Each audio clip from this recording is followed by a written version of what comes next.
If Master Chief is my Xbox dad, then Kratos is my PlayStation dad.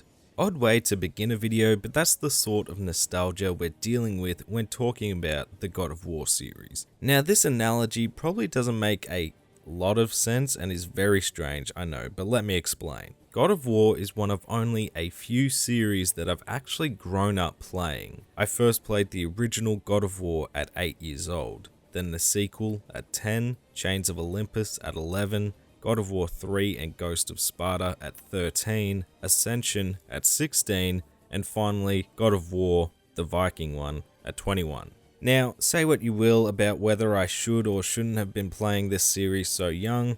I think I turned out okay, but nevertheless, that's a good chunk of my formative years where at some point I was playing a God of War game, and I wouldn't have it any other way. But I'm being rather general at this point, and each game will get their own nostalgia story. That's me trying to subtly say that if you're new to the channel, subscribe if you want to see the videos about the rest of this series.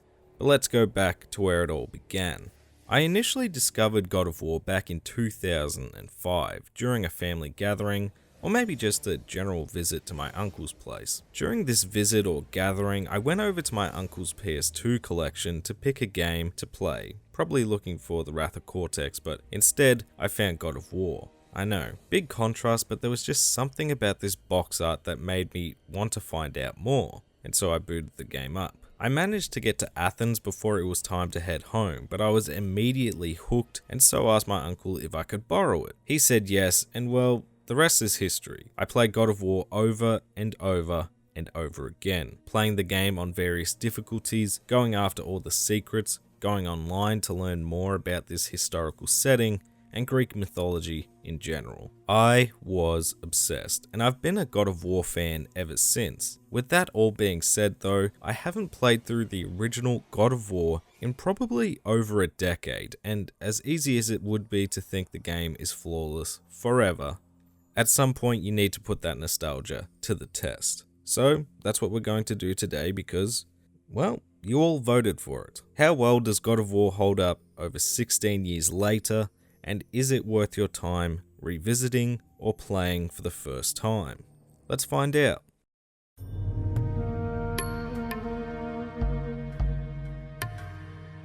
God of War began development back in 2002 under the working title Dark Odyssey. David Jaffe, the game's creative director, was given, quote, a rare opportunity for a game designer, as Sony gave him near complete creative control to develop God of War on his terms, which, given the game's sizable budget, is, well, as Jaffe said, rare, but well earned after his success with the Twisted Metal series. The original concept for God of War came from Jaffe's experience playing Onimusha, and saying, let's do that, but with Greek mythology. The reason Greek mythology was the basis for this project was due to how Jaffe visualized the myths themselves and seeing the gameplay mechanics clear as day, such as Medusa's head, Zeus's thunderbolts, and simply battling creatures like the Cyclops was all primed to be experienced in a video game. The team at Santa Monica had a lot of freedom to modify these myths though, as Jaffe really wanted the coolest aspects of the subject matter because whilst he liked the more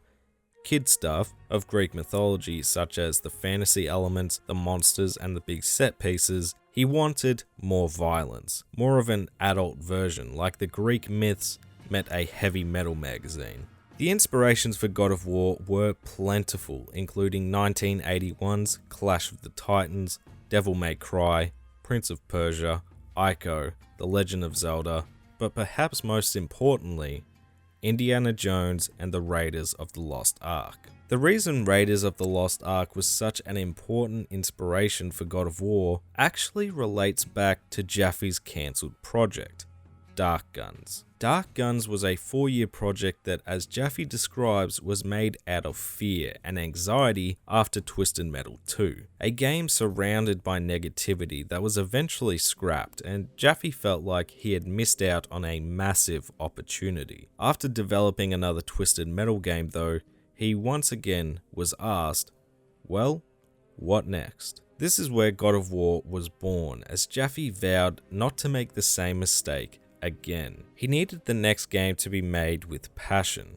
not fear, and the inspiration he needed was within Raiders. Jaffe wanted people to experience God of War like his 10-year-old self experienced Raiders of the Lost Ark, and not only that, but just be a game that he wanted to play. This feeling and general philosophy for God of War meant that the game was never really intended to reinvent the action-adventure genre, and just focus on the game being a good time to play. But also, if God of War was going to be compared to the other games, make sure it's the better game of the comparison. God of War was finally revealed to the public in 2004, garnering mass amounts of hype after the hands-on events, and just 1 year later, and after 3 years of development, God of War would be released in March 2005. Critically, the game received universal acclaim, and commercially, God of War sold over 1 million copies in its first year, and well, the rest is history. Today you can't think about PlayStation without God of War, and it's a series that has cemented itself amongst the gaming greats. But does that necessarily mean the original God of War holds up all these years later? And most importantly, does playing God of War equal sex? You should play God of War because it'll get you laid. Well, that's one question answered.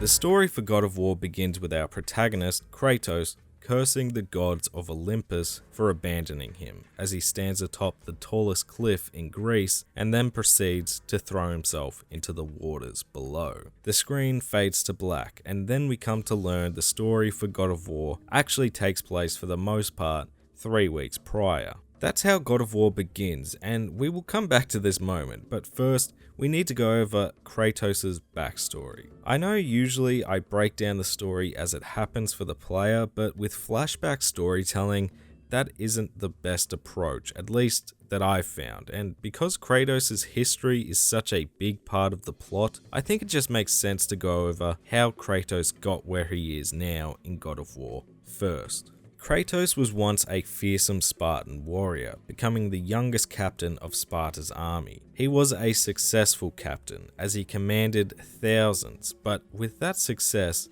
brought bloodlust and a thirst for power. The Spartans' success would soon run out though. In a battle against a barbarian horde, his army was massacred, and Kratos was about to face his end. In an act of desperation, Kratos offered his life and service to Ares, the god of war, in exchange for Ares' aid in battle. Ares, sensing a great power within Kratos, agreed and destroyed the barbarians, but also granted and bonded Kratos with the Blades of Chaos, the now iconic pair of chain blades forged in the depths of the underworld. Kratos was now the servant of Ares, leading his Spartan army and blindly killing hundreds in the name of the god of war. In one battle, Kratos and his army came across a village who worshipped the goddess Athena, burning the villagers' homes and killing anyone they came across. And it's here Ares would put Kratos into a bloodthirsty rage. Despite his own doubts and the local oracle's warnings, Kratos entered the village's temple and slaughtered everyone within.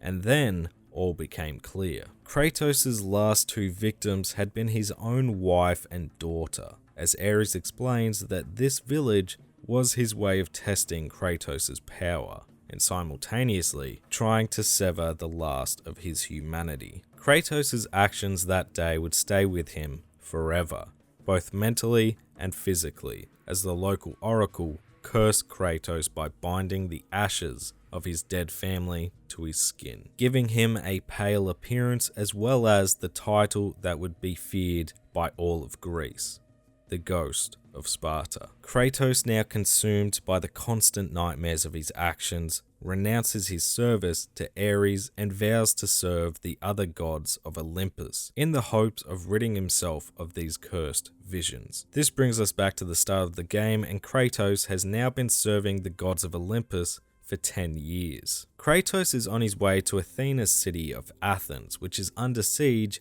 by Ares and his army, out of hatred and jealousy between the gods. But whilst on the Aegean Sea, Kratos' ship is attacked by Ares' forces, and Poseidon tasks Kratos with killing the Hydra, a monster who has plagued the god of the sea's waters for years. We slay the Hydra in brutal fashion, and Athena approaches Kratos to ask for his help. Athena wants Kratos to stop Ares and save Athens, a task Kratos agrees to, but on one condition. Kratos wants the gods to rid him of his nightmarish memories and allow him a chance at redemption. Once we arrive in Athens, we fight our way through the hordes of Ares' legions until we find the Oracle of Athens, and it's from her that Kratos learns how to beat Ares, and that's by obtaining the power to kill a god. Such power is not in Athens though. That power comes from Pandora's box, which the gods fear for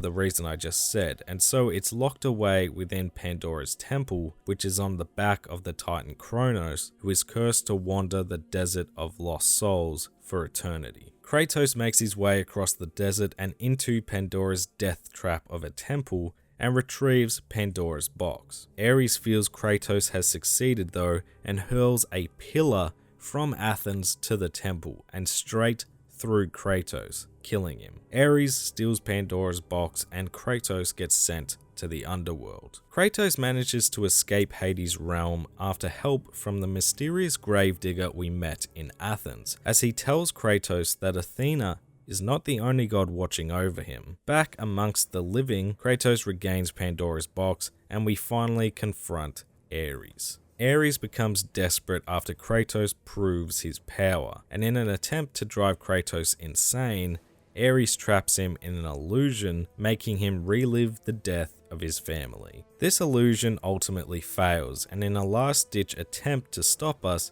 Ares strips Kratos of the blades of chaos, leaving Kratos at the mercy of the god of war without a weapon. That is until we spot a convenient giant sword, formerly a bridge, and with it Kratos kills the god of war. Kratos is praised and forgiven by the gods of Olympus, despite mourning the death of Ares. But removing Kratos' nightmares wasn't part of the offer, and this leads us all the way back to the very beginning of the game, except this time it keeps playing. Athena pulls Kratos from the sea, explaining that he has served the gods well, and that there is now an empty throne that must be filled. Someone must take Ares' place, and that someone is Kratos. We are transported to Olympus, and the story ends with Kratos claiming the throne of the god of war.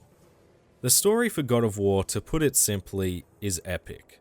I mean, we're dealing with a story centering around killing a god. Epic is sort of implied, but with the twists and turns and the overall presentation of the story itself, it really is an epic tale to experience. The way the story is told isn't unique, such as showing the ending at the start and then going back and showing the player how we got there. It's nothing new, but that doesn't mean it's not effective. These sorts of techniques are used because they work. Showing Kratos leaping to his believed end right at the beginning gets the player's intrigue going. It's a story hook, and it works because they effectively expand on Kratos as a character quickly enough to grasp some sort of understanding of him as a character, but also continuously adding more and more to his story. And that keeps the player engaged, especially when constantly in the back of your mind you're thinking, how did Kratos end up on that cliff, I wonder? The story of Kratos is often one that gets overlooked because on the surface,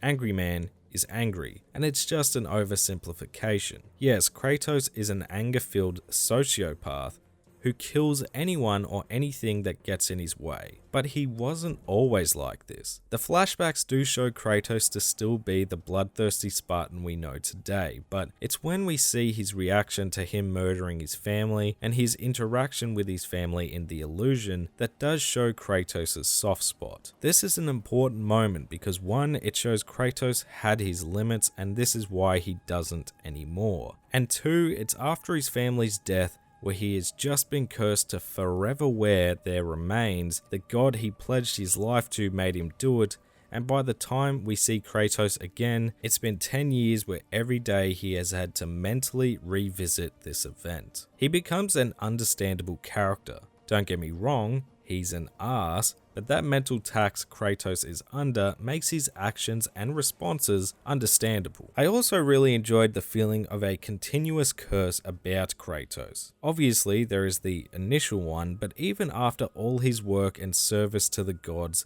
they still don't allow him to forget his past. But they won't let him die either, going so far with this that they make him a god. It's very bleak and twisted, and I love it. As a fan of Greek mythology, I think it's hard not to love seeing these fables make an appearance in gaming as well. Seeing the fable of Kronos, Pandora's box, Athena, Ares, Zeus, Poseidon, and Hades, the underworld, and Mount Olympus in a game to this day is exciting for me. As I said in the development segment, these myths were not intended to be spot on, but for gods like Ares, who represents the distasteful aspects of brutal warfare and slaughter, and Hades, represented as, well, not a villain for once, or the aesthetic of Mount Olympus, these are seemingly pretty spot on here in God of War, which is great to see. As per usual though, I don't think the story is without flaws, and for me the big one centers around Pandora's temple. The story comes to such a screeching halt at the temple, which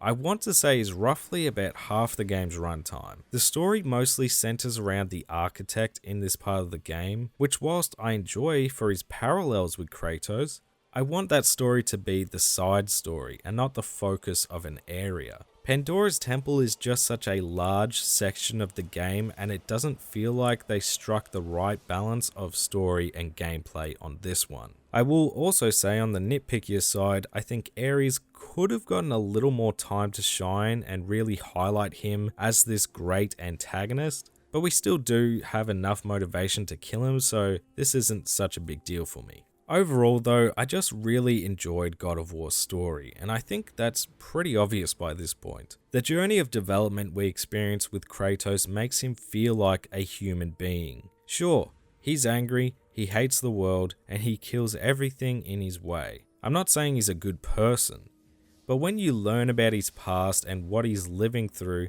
he becomes an understandable character. The setting amidst Greek myths is honestly just epic, and the storytelling here is just really well done. There are issues undoubtedly, but for a story that doesn't get a lot of respect, kinda like another of War series I know, it gives you a lot more than just an angry man on a mission to kill a god.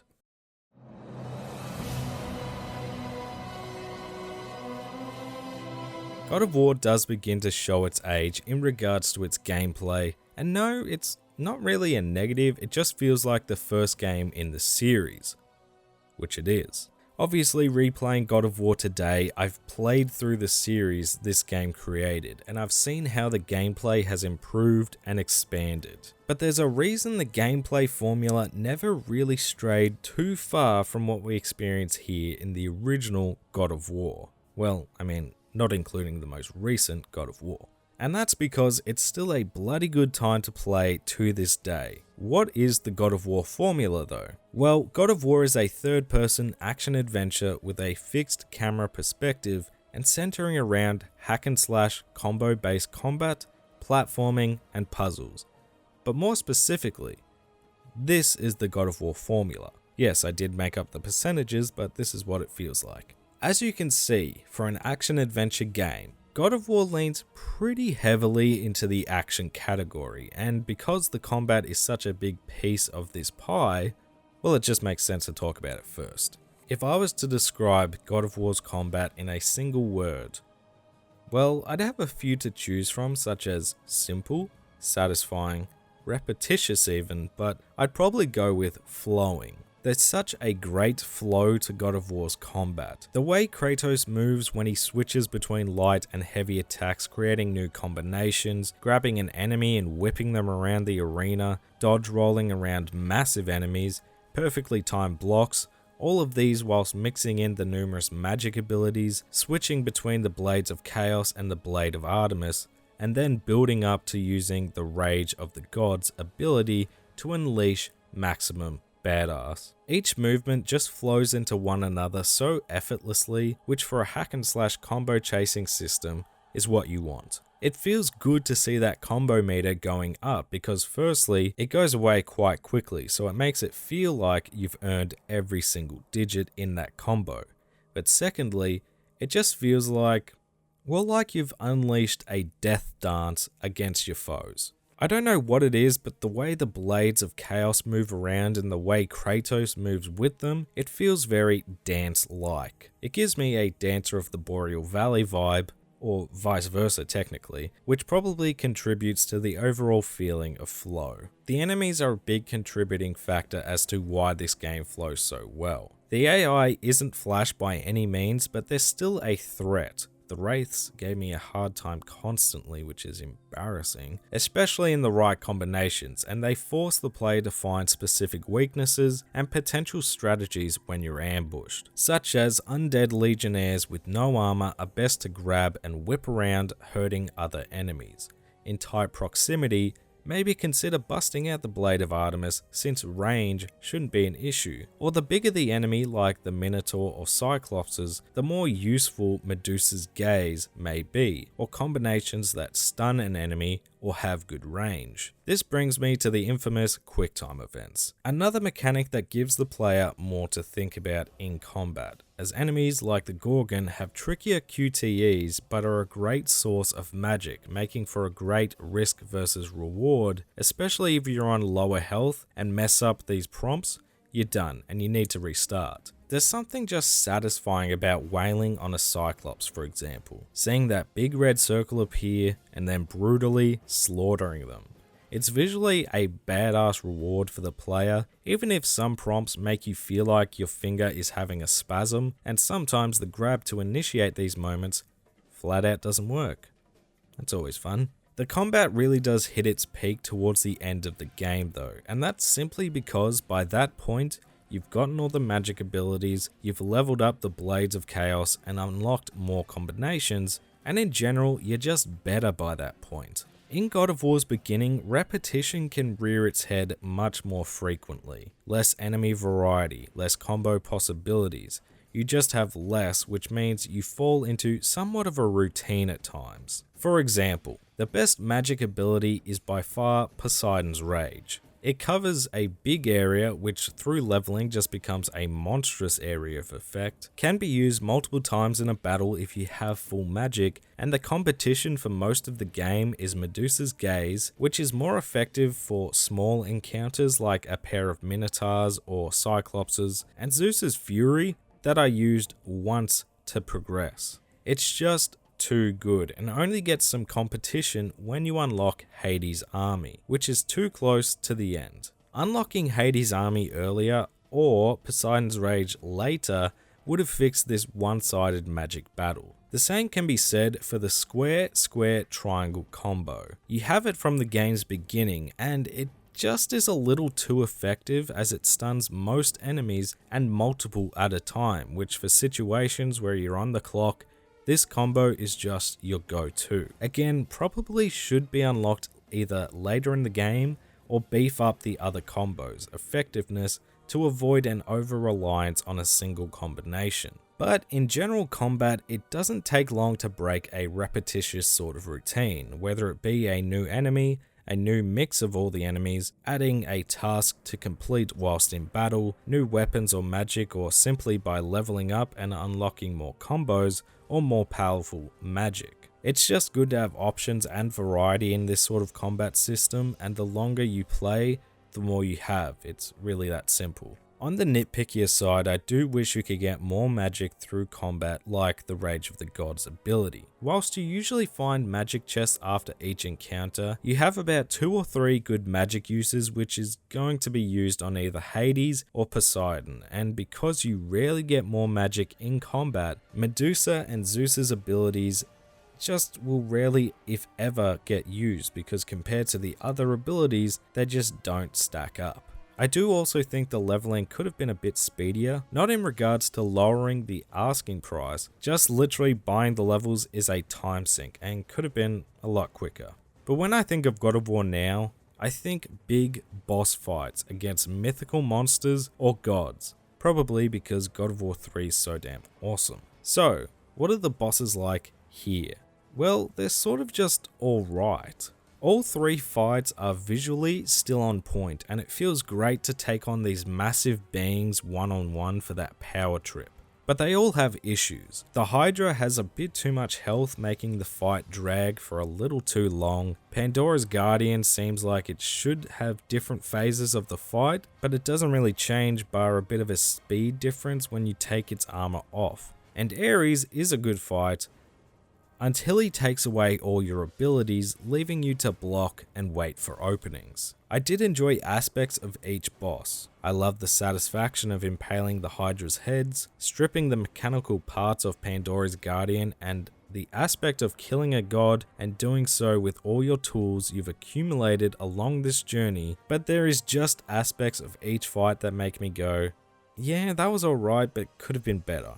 The bosses in particular was when I noticed how spoiled I'd been by the other entries in this series. They upped their game after the original. But as the almighty pie chart said, God of War's gameplay isn't all combat, so how is the platforming and the puzzles? I'll begin with the good. The puzzles act as a great breather from the combat, especially for someone like myself who, to be honest, isn't the fastest at puzzle solving, which means I get a longer break from combat, which, trust me, at times is needed. Not all the puzzles are head scratchers or winners, some just requiring a simple pull of a lever a few times or pushing blocks a little too slowly, but my favorites had to be surrounding Pandora's Temple and the Architect, which is just a big puzzle of progression and a great time to try and piece it all together. However, whilst the puzzles act as a much needed and welcome addition to the gameplay, the platforming is less so. Mechanically, it's not horrible jumping around certain obstacles and searching for secrets like the health and magic upgrades, because it's all well and good, and some platforming puzzles, like again in Pandora's Temple, are intense fun. My problem is the climbing combat, the balance beams platforming, and the notorious Hades spike wall. First of all, climbing combat is terrible. It's so incredibly boring, not a challenge, and just a chore. Like, why do these segments need to be here? There wasn't enough fighting, no need for a breather. It just doesn't add anything to the game when what the game needed was a reprieve from all the combat, which the puzzles and the platforming should be. For the most part, I have less of an issue with the balance beam segments. It just depends on how the camera is set up since you can't alter it yourself. The top-down view is super easy to understand where you are on the beam, as opposed to the more angled view. Don't get me wrong, why there are so many of these moments, I don't know, but they aren't awful, just confusing why it was so heavily a part of the core gameplay. Lastly, the spike wall. I understand that leaving Hades' realm should be difficult, and I'll admit, learning these pillars' patterns is kind of satisfying. The problem is, if just one of these spikes even grazes a finger hair, you'll be right back at the bottom. The brutality and harshness of this segment just overstays its welcome for me. I know I've been rather negative in this segment of the video, but don't get me wrong, God of War is still an absolute blast to play today. As I said though, it definitely feels like the series' beginnings, which is what it is. The combat has such a great pace and flow about it that makes it so much fun to cause absolute chaos, especially when accompanied by the masterful soundtrack. Just playing the game for the first time from a critical perspective, it's got some problems. Some aspects feel a little rushed, which is acknowledged by Jaffe himself. Notice how nothing is guarding Pandora's box? That's strange, isn't it? But at the end of the day, when it was all said and done, and maybe this is my nostalgia talking a little bit, but I just had a big ol' smile from ear to ear. It's simple, not everything works as well as I remembered, but it's still a lot of fun to play all these years later.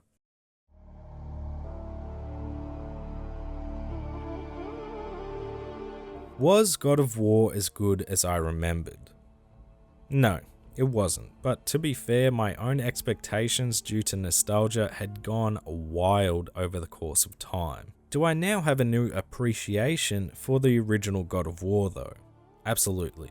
No one can deny this game is as influential as it gets in the gaming industry. Seeing how the series evolved and improved whilst building off such a solid foundation, God of War is a game I would say is the definition of a gaming classic. The story is so rich and told incredibly, creating a character like Kratos who is now just so damn iconic. The combat is simple, testosterone fueled, chaotic, good fun, and the puzzles are a great way that the game breaks up the chaos, slows the game down a tad, and makes you focus up. God of War does have its share of problems as I've gone over in the various segments, but to put it simply, nostalgia or not, this is still a great game to play all these years later, and if nothing else, I'm just foaming at the mouth to finally revisit God of War 2.